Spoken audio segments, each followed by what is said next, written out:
محمد عليه الصلاة والسلام نفسه مكة اللي كان فيها الكفار كان بيحبها، بلده أرضه. اللغة ما تحددليش الهوية، إنما الهوية هي اللي تحدد لي اللغة. حاجة تعرفها إزاي تخرج من الساقية دي الناس اللي بتبحث عن الحرية، وهم دول الناس اللي أنا بستهدفهم في الكلام بتاعي.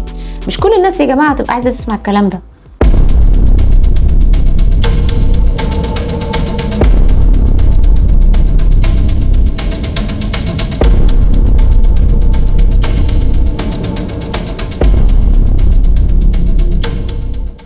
اهلا بيك. لو انت مش مشترك في القناة اشترك وفعل الجرس عشان نسبة كبيرة من المشاهدين عندي مش مشتركين في القناة، وافتكر دايما اسمع للاخر عشان تفهم. هتكلم النهاردة في موضوع بالنسبة لي يعني من المواضيع اللي بتثير اهتمامي، بس هي المواضيع اللي دمها تقيل شوية. ايه سبب زيادة نسبة الاساس بالقلة كده واللي احنا بنسميها دونية عند المجتمع المصري؟ ليه الموضوع ده عمال بيزيد ويتفاقم كده؟ كل ما يحصل موضوع فيه لبش او فيه كلام عن التاريخ المصري او الحضارة المصرية القديمة، تلاقي دايما في ناس بتطلع بتقولك يعني دايما لابسين اشكال مختلفة. يعني ممكن حد يجيبها من الناحية الدينية يقولك يا عم ده كلام اصنام والكلام ده كله شرك، وواحد تاني من ناحية تجيبها لك من ناحية ان احنا ناس عمليين وخلينا بقى احنا لاقيين ناكل عشان خاطر نفكر في الحضارة. هل الموضوع ده مهم اصلا؟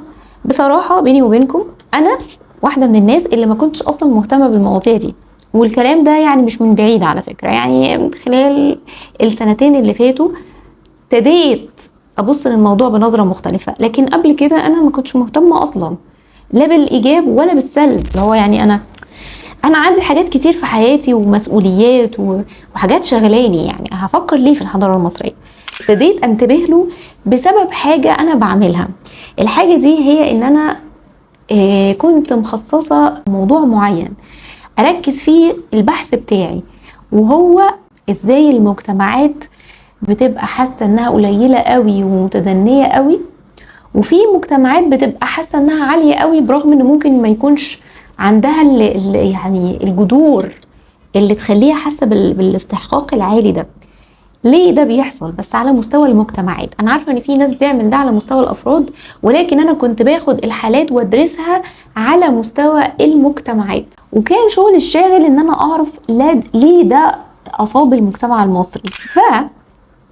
هشارك معاكم بعض الحاجات اللي انا لاحظتها وتوصلت لها من خلال بحثي. لكن هل نقدر نقول الفيديو ده هيطلع حلول جذريه للموضوع؟ الموضوع ما بيتحلش ولا حتى في 100 مليون فيديو. الموضوع عامل زي فيروس. الفيروس ده صغير قوي ومنتشر على نطاق واسع ومحدش عارف ماهيته، فمش عارف يتعامل معاه ازاي، ملوش ملكة. هو ده بالظبط. لكن انا كنت بعمل ايه؟ كنت بدرس الحالات الفردية وبشوف الفيروس ده البروجرس بتاعه عامل ازاي، يعني النمط بتاعه عامل، الباترنز بتاعته عامله ازاي، الانماط بيتحرك ازاي. يعني كأني بدرس الذكاء بتاع الفيروس ده اللي هو الدونية، بيتحرك ازاي، ايه اللي بيخليه يمسك في فرد عن فرد تاني، ايه العوامل اللي بتبقى متوفرة في الفرد ده فهو بيجي عنده ويعشش. بيتغذى على ايه الفيروس ده؟ بشبهه لكم بالفيروس عشان اقرب الصورة.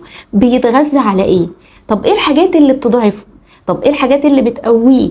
طب ايه العوامل اللي بتكون موجودة حواليه بتساعد ان هو يختار يقول ايه، انا قاعد هنا ومربع، انا مطول هنا.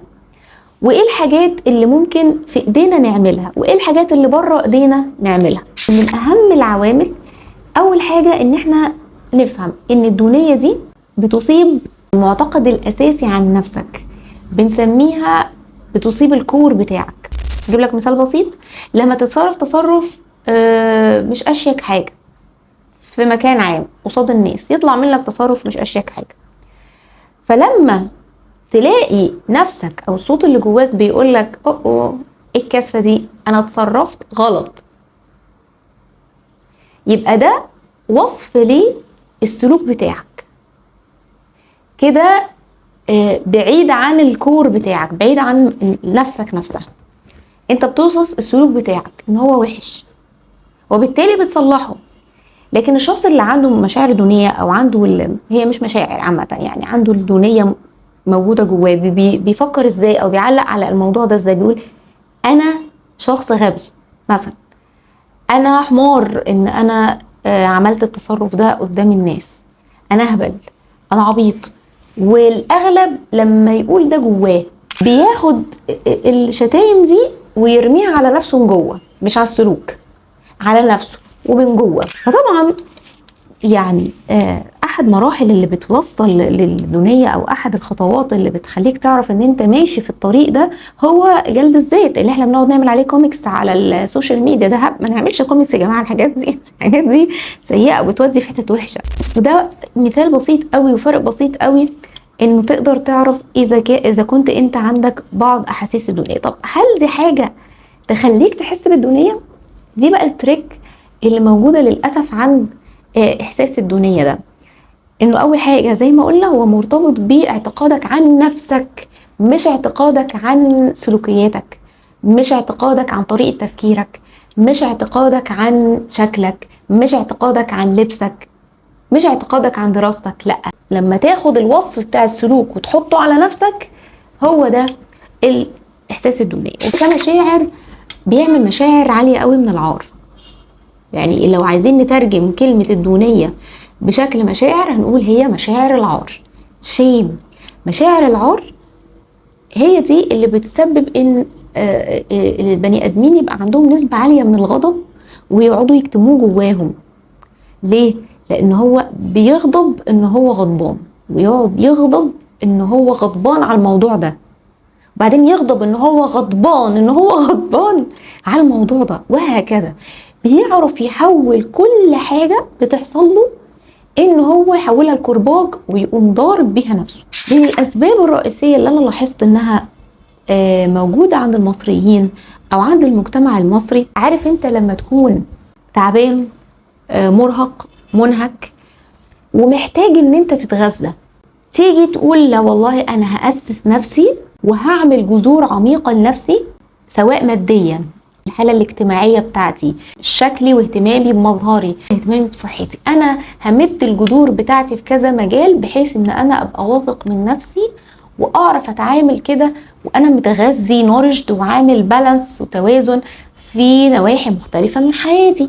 ده التفكير الطبيعي اللي احنا كلنا بنفكره او اغلب الناس بتفكره. يحصل ايه بقى؟ تلاقي التربة اللي انت بتمد فيها جذورك مش خصبة اصلا، غير صالحة للزراعة، بتمد جذورك في ارض رملية. اللي حصل ان التربة بتاعة المجتمع المصري عمالة تنضب من العناصر الغذائية على مدى قرون كتير قوي، في بعضها حاجات متعمدة وفي بعضها حاجات غير متعمدة. مجرد ان انت زقيت يعني واحدة دومنة كده وكله اتكر ورا بعضه. في حاجات نقدر نقول انها مؤامرة خارجية لكن مش دايما. في حاجات تانية بتبقى خلاص هي المؤامرة عملت اول خطوتين 3 وسابت المجتمع يمشي الموضوع بعد كده بشكل تلقائي. بس كل شوية من وقت للتاني يبصوا علينا ويتأكدوا ان لازال العشوائية اللي احنا عايشين فيها لازالت موجودة، لازالت الارض مش خصبة. ده بالنسبة للتشبيه. طيب على ارض الواقع بقى، التشبيه ده عبارة عن ايه؟ الخطوة الأولانية تجهيل المجتمع المصري، تجهيل العقول المصرية. تعال بص على البني آدم عامة. هل في بني آدم جعان هيحاول ان هو يفكر في حاجات أبعد من لقمته؟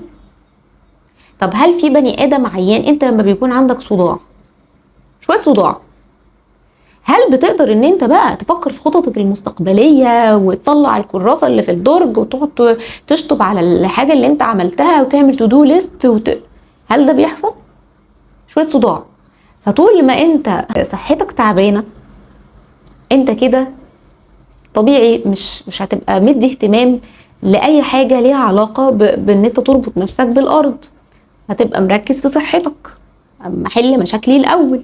لو انت مش لاقي تاكل، لو انت عندك طول الوقت مشاكل في البيت مع الأسرة بتاعتك، فطول الوقت احنا محطوطين في الساقية دي، مش عارف توفر مصاريف للبيت فبتضطر تعمل كذا، فبتتسحل في 100 مليون حاجة. وفين لما في بعض العقول بتقدر انها تشق طريقها بره ده، يعني بتحس انها في ساقية وبتتخنق من الساقية، فبتفتح اليوتيوب وبتفتح الكتب وتقعد تدور على حاجة تعرفها ازاي تخرج من الساقية دي. دي الناس اللي بتبحث عن الحرية، وهم دول الناس اللي انا بستهدفهم في الكلام بتاعي. مش كل الناس يا جماعة تبقى عايزة تسمع الكلام ده. في ناس بتعشق احساس الدونية، خلاص هو في كتلة معينة. انا مش عايزة اطول الفيديو، خليه علمي قوي واقعد اشرح لكم بالمصطلحات ايه اللي بيحصل جواه بالفعل، ايه اللي بيحصل جوه نفسه بالفعل، وليه البني ادم ده هيفضل في هذه الدائرة لفترة طويلة. عشان كده انت ممكن تعمل ايه لو حسيت ان انت من الناس اللي زهقت واتخنقت من الساقية وعايزة تدريجيا تبتدي تخرج منها؟ اول حاجة ان انت لا تستحقرهم من جواك، لا تستحقرهم ولا تكرههم ولا تهاجمهم. لو حد جالك وقفه عند حد وخلاص، انت مش محتاج تعمل اكتر من كده، ما تديهوش اكتر من كده من وقتك. فلما واحد يكون مرتاح مع المرض بتاعه سيبه، ما تحاولش ان انت تساعده، هو مش عايز يساعد نفسه. انت تعمل ايه؟ دي اول خطوة. الحاجة التانية، تبتدي تاخد بالك من نفسك. اوعى تسيب كوبايتك فاضية، ما تعيش في دور البطل طول الوقت. تعملش كده. تاخد بالك من صحتك العقلية وصحتك الجسدية اللي هما مرتبطين جدا جدا ببعض. عقلك موجود في جسمك كله، مش موجود في راسك بس. تهتم بجسمك بصحتك، هتلاقي عقلك بيتحسن، افكارك بتتحسن، المشاعر اللي عندك بتتحسن. تالت حاجة، ودي نقطة مهمة جدا وبتشمل النقطتين اللي فاتوا، وهي ان انت تبتدي تتصل مع اصلك وجذورك. في حاجة مهمة جدا ان انت تعرفها، ان احنا المفروض الجذور بتاعتنا مرتبطة بالبلد او الوطن اللي احنا جنسيتنا منه.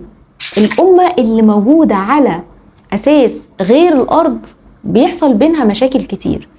الارض يا جماعة مرتبطة بالثقافة. السبب في ده ان الارض مرتبطة بالثقافة. ثقافة شعب مرتبطة بالارض اللي هو عايش فيها. فإن احنا شبه بعض، احنا اللي عايشين في نفس الارض، احنا فينا من بعض، فبنقدر ان احنا نجتمع على نقطة واحدة. فاحنا الثقافة بتاعتنا مرتبطة بالمكان اللي احنا قاعدين فيه واتولدنا فيه وقاعدين فيه لسنين طويلة. حتى لو اتولدت في مكان بره، بس انت جذورك مرتبطة بالمكان ده. لما انت تنفصل عن الجذر بتاعك وتستخدم حاجات تانية عشان تصنف نفسك بيها، ده بيخليك انت سهل ان اي حد يلعب في دماغك. يعني احنا مثلا نعتبر ايه على الهوية المصرية؟ الدين الاسلامي. ده انا اللي افهمه، ده الكلام اللي انا افهمه. هي اللغة تتبع الثقافة بتاعت المجتمع. اللغة تابع للثقافة، تابع للهوية، مش العكس. اللغة ما تحددليش الهوية، انما الهوية هي اللي تحدد لي اللغة. احنا ماشيين بالعكس يا جماعة، احنا ماشيين بالعكس. انت عندك زرعة ولقيت الورق بتاعها بدأ يدبل، فرحت اعمل ايه؟ جبت مية وجبت سماد وقعدت تحطه على الورق، اترشرش في الورق وتحط عليه سماد. ده اسمه ايه؟ او احنا بنعمل كده بالظبط لما بنصنف نفسنا حسب التشريع بتاعنا وحسب اللغة بتاعتنا، فبنقول احنا ننتمي للعرب لاننا بنتحدث اللغة العربية. اوعى تقدم الورقة على الجذور. الجذور هي اللي بتغذي الورقة مش العكس. تشريعك الاسلامي حافظ عليه، احتكم ليه، لكن مش هو هويتك. فما تجيش انت بحجة او بدافع التشريع الاسلامي تقطع الجذر بتاعك. لا ربنا قال كده ولا محمد عليه الصلاة والسلام قال كده. محدش قال كده. محمد عليه الصلاة والسلام نفسه مكة اللي كان فيها الكفار كان بيحبها، بلده، ارضه، ويلف ويلف ويلف ويخرج ويرجع لها تاني. محمد عليه الصلاة والسلام نفسه كان معترف بهويته، لا تنصل من اصله ولا تنصل من جذوره، مع ان المكان كان كله كفار، ارضه. يبقى انت ما تروحش تفصل نفسك عن اصلك وجذورك وتقول اصلها اوثان. لا، ادخل اتفرج على فيديو اكتوبة تعدد الالهة عند المصريين القدماء. انا مش عارفة لحد دلوقتي ازاي كلمة الهة دي محطوطه في الكتب. ازاي في ناس متخصصه بتطلع تقول كلمه الهه دي؟ والله العظيم ببقى زعلانه منهم جدا، مع انهم بيقولوا معلومات رائعه ببقى زعلانه منهم جدا. ده انا اللي ببقى ليش سنتين، ما كملتش سنتين من بدايه قراءتي في حضارتي المصريه القديمه، وكان واضح قدامي جدا ان هم مش الهه، وخلاص ما بقتش اقولها. نترو يا نترو جاي من نيتشر، هو الطبيعه، اسماء الله الحسنى، نسميهم الهه؟ هم المصريين القدماء نفسهم ما كانوش بيتعاملوا معاهم على انهم الهه. طب دي ترجمه عربيه، هو احنا اللي نمسك في الترجمه الغلط ونسيب الاصل يا جماعه؟ احنا اللي احنا بنعمله ده ومستغربين قوي المشاعر الدونيه. بندرس في المدرسه كلمه الهه، خلاص خلصت، خلاص خلصت. ده انا يمكن من نعمه ربنا عليا ان انا ما درستش هنا في مصر، وبالتالي يعني كلمه الالهه ما اترسختش في دماغي. فلما جيت قريت قلت ايه ده، ازاي هما بيقولوا عليها الهه؟ ازاي كده؟